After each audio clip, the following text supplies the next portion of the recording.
और आज की इस क्लास में हम स्टूडेंट्स 2023 बोर्ड का सबसे इम्पोर्टेंट प्रश्न उसके बारे में बात करने जा रहे हैं। और आज हम क्लास 10th साइंस का वेरी वेरी इम्पोर्टेंट प्रश्न के बारे में बात करेंगे। तो चलिए स्टार्ट करते हैं। और साथ ही साथ में चैनल पर नए हैं तो चैनल को सब्सक्राइब कर लीजिएगा।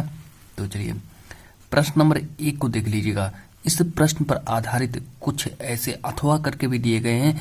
देखिए प्रश्न क्या कह रहा है मेरा कि जीन का क्या अर्थ है। ये 4 नंबर का पूछा जाएगा और आप अपने 4 नंबर पक्के कर लीजिए क्योंकि ये वेरी वेरी इंपॉर्टेंट प्रश्न है और आपके बोर्ड एग्जाम में पूछा जा सकता है। चलिए प्रश्न देख लीजिए। जीन का क्या अर्थ है और जीन की प्रकृति, जीन की जो प्रकृति जो होती है वो हमें संक्षेप में समझानी है। अब चलिए अब फिर अथवा करके दिया गया है। ये प्रश्न हमसे इस तरीके से भी पूछ सकता है कि जीन क्या है और इसका सर्वप्रथम प्रयोग किसने किया। आंसर इन सब का एक ही रहेगा, आप लोगों को घबराने की बात नहीं, आंसर सबका एक ही रहेगा, लेकिन जो प्रश्नों का जो टाइप है अलग अलग है। देखिए प्रश्न आपसे इस तरीके से भी पूछ सकता है, प्रश्न आपसे इस तरीके से भी पूछ सकता है कि जीन किसे कहते हैं और संक्षिप्त टिप्पणी लिखो। जीन किसे कहते हैं संक्षिप्त टिप्पणी लिखो। 4 अंक का पूछा जाएगा ये प्रश्न आपसे। तो चलिए बात करते हैं और पेन और कॉपी लेकर बैठ जाए। तो चलिए पहले यहाँ पर लिखेंगे उत्तर और उत्तर में लिखेंगे सभी जीवों में। अब चलिए प्रश्न को स्टार्ट करते हैं कि सभी जीवों में आनुवांशिक लक्षणों का नियंत्रण। और इस प्रश्न को मैंने आपका आनुवांशिक जो चैप्टर है वहां से मैंने इस प्रश्न को उठाया है। बात करते हैं कि सभी जीवों में आनुवांशिक लक्षणों का, जितने भी जीव हैं अगर उनमें आनुवांशिक लक्षण जो होते हैं एवं, अब बात करते हैं नियंत्रण एवं संचरण आनुवांशिक इकाइयों द्वारा होता है। जो उनमें संचरण जो होता है और जो नियंत्रण जो होता है, जो सभी जीवों में, कहने का मतलब आनुवांशिक लक्षणों का जो नियंत्रण एवं संचरण जो होता है वो आनुवांशिक इकाइयों द्वारा होता है। आप जैसे बात करते हैं कि इन इकाइयों को मेंडल ने क्या कहा, इन इकाइयों को मेंडल ने क्या कहा, तो उसके बारे में बात करते हैं। अब जो इन इकाइयों को मेंडल ने क्या कहा, तो इन इकाइयों में मेंडल ने इनको कारक कहा था। तो ये देखिए इतना आप लोग पहले स्क्रीनशॉट ले लीजिएगा, प्रश्न को आप लोग लिख लीजिएगा, प्रश्न को आप लोग लिख लीजिएगा और साथ ही साथ में या फिर आप लोग स्क्रीनशॉट ले लीजिएगा। अब हम बात करते हैं कि जो जीन की जो विशेषता क्या है। चलिए जीन की जो विशेषताएं बात कर लेते हैं। चलिए जीन की विशेषताएं देख लीजिए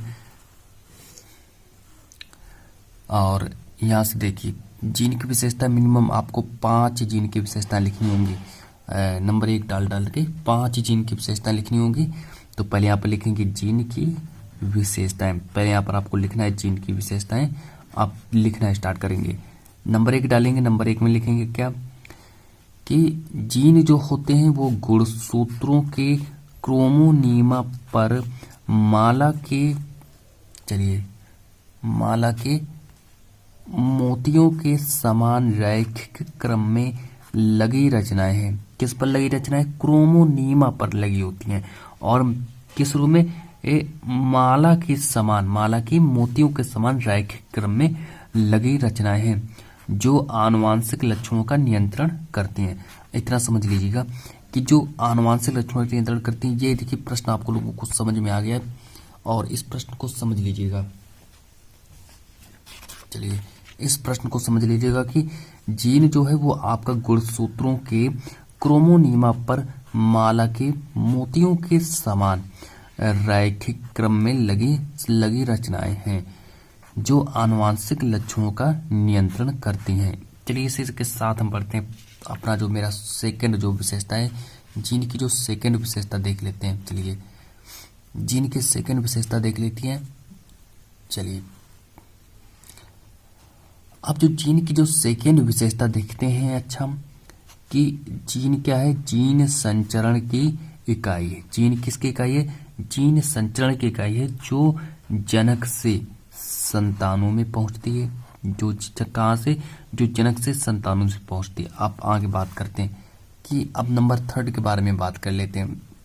इस तरीके से आपको भी इसका आंसर लिखना होगा।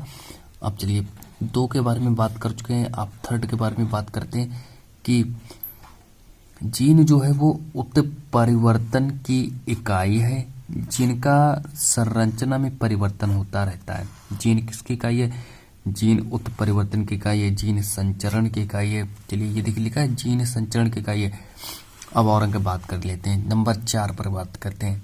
नंबर 4 को समझिए कि जो जीन जो है वो कारक की इकाई है, जीन कारक की भी इकाई है। ये जीवों के विभिन्न लक्षणों का नियंत्रण करती है। जो जीन जो है ये विभिन्न जीवों के लक्षणों का नियंत्रण करती है, इतना समझ लीजिएगा। अब बात करते हैं इसका जो पाँच के बारे में बात करते हैं कि जीन जो है वो डीएनए का वह भाग है जिसमें एक प्रोटीन या पॉलीपेप्टाइड श्रृंखला के संश्लेषण की सूचना मिलती है।